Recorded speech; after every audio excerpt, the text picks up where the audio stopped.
Hi ಎಲ್ಲ ವಿದ್ಯಾರ್ಥಿಗಳಿಗೆ educate Karnataka ಚಾನಲ್ಗೆ ಸ್ವಾಗತ. ಈ ವಿಡಿಯೋದಲ್ಲಿ ನಾವು ಎರಡು ಅಪ್ಡೇಟ್ ಅನ್ನ ತಿಳಿದುಕೊಳ್ತಿದ್ದೀವಿ. ಮೊದಲನೇ ಅಪ್ಡೇಟ್ ಏನಿದೆ ಅದನ್ನು ನಮ್ಮ ಕರ್ನಾಟಕದ PUC ಇಲಾಖೆಯವರು ನೀಡಿರೋದು.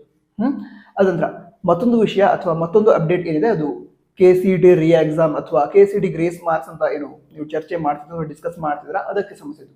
ಈಗ ನೀವು ಥಂಬ್ನೇಲ್ ನೋಡಿರ್ತೀರಾ ಗುಡ್ ನ್ಯೂಸ್ ಅಂತ, ಅದೇ ರೀತಿ ಟೈಟಲ್ ಕೂಡ ನೋಡಿರ್ತೀರಾ ಗುಡ್ ನ್ಯೂಸ್ ಅಂತ. ಅದು ಯಾವ ವಿಷಯಕ್ಕೆ ಸಂಬಂಧ ಅಂತ ಹೇಳಿದ್ರೆ ನಮ್ಮ ಕರ್ನಾಟಕದ PUC ಇಲಾಖೆಯವರು ಈಗ ಮೊದಲನೇ ಬೋರ್ಡ್ ಎಕ್ಸಾಮ್ ಆದ ನಂತರ ಯಾವ್ಯಾವ ವಿದ್ಯಾರ್ಥಿಗಳು ರಿವ್ಯಾಲ್ಯೂಯೇಷನ್ಗೆ ಅಪ್ಲೈ ಮಾಡಿದ್ರು, ಸೊ ಅಂತಹ ವಿದ್ಯಾರ್ಥಿಗಳ ರಿವ್ಯಾಲ್ಯೂಯೇಷನ್ ರಿಸಲ್ಟ್ ಅನ್ನ ಅನೌನ್ಸ್ ಮಾಡಿದ್ದಾರೆ.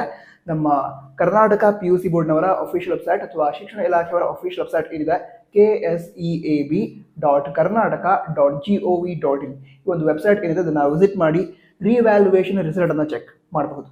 ನಿಮಗೆ ಅಕಸ್ಮಾತಾಗಿ ಚೆಕ್ ಮಾಡೋದು ಗೊತ್ತಾಗಲ್ಲ ಅಂತ ಹೇಳಿದ್ರೆ, ಅದರ ಲಿಂಕ್ ಸಿಗಲ್ಲ ಅಂತ ಹೇಳಿದ್ರೆ ನಮ್ಮ ವಾಟ್ಸಪ್ ಚಾನಲ್ ಆ ಲಿಂಕ್ ಅನ್ನ ಶೇರ್ ಮಾಡಿರ್ತೀವಿ. ವಾಟ್ಸಪ್ ಚಾನಲ್ನ ಜಾಯ್ನ್ ಆಗುವಂತಹ ಲಿಂಕ್ ಟಾಪ್ ನೋಡ್ಬೋದು, ಅದರ ಡಿಸ್ಕ್ರಿಪ್ಷನ್ ಕೊಟ್ಟಿರ್ತೀವಿ.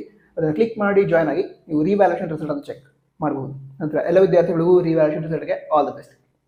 ನಂತರ ಮತ್ತೊಂದು ಅಪ್ಡೇಟ್ ಹೇಳಿದೆ, ಇದು KCET ಎಕ್ಸಾಮ್ನಲ್ಲಿ ಔಟ್ ಆಫ್ ಸಿಲೆಬಸ್ ಇಂದ ತುಂಬಾ ಕ್ವಶನ್ಸ್ ಬಂದಿತ್ತು. ಅದಕ್ಕೋಸ್ಕರ ಈ ಒಂದು ವಿಷಯದ ಬಗ್ಗೆ ಸೋಷಿಯಲ್ ಮೀಡಿಯಾದಲ್ಲೂ ಕೂಡ ಚರ್ಚೆ ಆಯಿತು, ನ್ಯೂಸ್ ಪೇಪರ್ಲು ಕೂಡ ಬಂತು.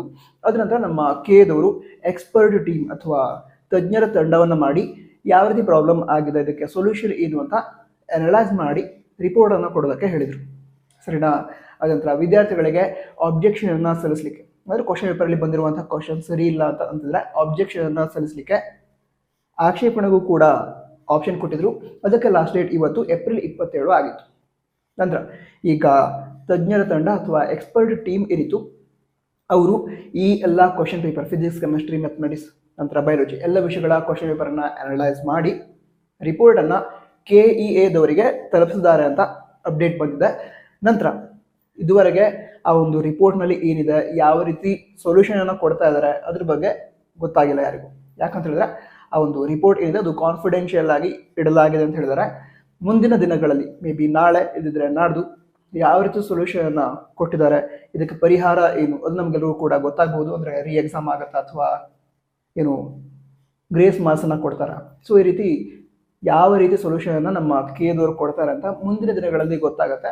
ಅನೌನ್ಸ್ ಆದ ನಂತರ ಕೂಡ ಆದಷ್ಟು ಬೇಗ ಹೇಳ್ತೀವಿ. ನಂತರ ಇದಿಷ್ಟು ವಿಷಯ ಆಗಿತ್ತು. ಬೇರೆ ಡೌಟ್ಸ್ ಇದ್ರೆ ಕಮೆಂಟ್ ಬಾಕ್ಸ್ ತಿಳಿಸಿ. All the best. ರಿಲ್ಯಾಕ್ಸ್, ಅಂದರೆ ಟೆನ್ಷನ್ ಆಗಿರುತ್ತೆ. KCET ಎಕ್ಸಾಮ್ ಬರೆದಂತಹ ಪ್ರತಿ ವಿದ್ಯಾರ್ಥಿಗಳು ಕೂಡ ಟೆನ್ಷನಲ್ಲೇ ಇರ್ತಾರೆ. ಯಾಕಂದರೆ ಔಟ್ ಆಫ್ ಸಿಲೆಬಸ್ ತುಂಬ ಕ್ವಶನ್ ಬಂದಿತ್ತು, ಅದಕ್ಕೋಸ್ಕರ ಟೆನ್ಷನ್ ಆಗುತ್ತೆ. ಬಟ್ ರಿಲ್ಯಾಕ್ಸ್, ಯಾಕಂದರೆ ಎಲ್ಲ ವಿದ್ಯಾರ್ಥಿಗಳಿಗೆ ಯಾವ ರೀತಿ ಪ್ರಾಬ್ಲಮ್ ಆಗಿದೆ ಅದೇ ರೀತಿ ನಿಮಗೂ ಕೂಡ ಆಗಿರುತ್ತೆ. ಸೊ ಸೊಲ್ಯೂಷನ್ ಕೂಡ ಏನು ಕೊಟ್ಟಿದ್ದಾರೆ ಮುಂದೆ ಅದು ಕೂಡ ಎಲ್ಲ ವಿದ್ಯಾರ್ಥಿಗಳಿಗೂ ಸೇಮ್ ಇಂಪ್ಯಾಕ್ಟ್ ಮಾಡುತ್ತೆ. ಅದಕ್ಕೋಸ್ಕರ ನೋಡೋಣ ಯಾವ ರೀತಿ ಸೊಲ್ಯೂಷನ್ ಕೊಡ್ತಾರೆ ಅಂತ. ಆದಷ್ಟು ಮಾಡಿ ರಿಲ್ಯಾಕ್ಸ್ ಆಗಿರಿ. All the best. Jai Hind. Vande Mataram.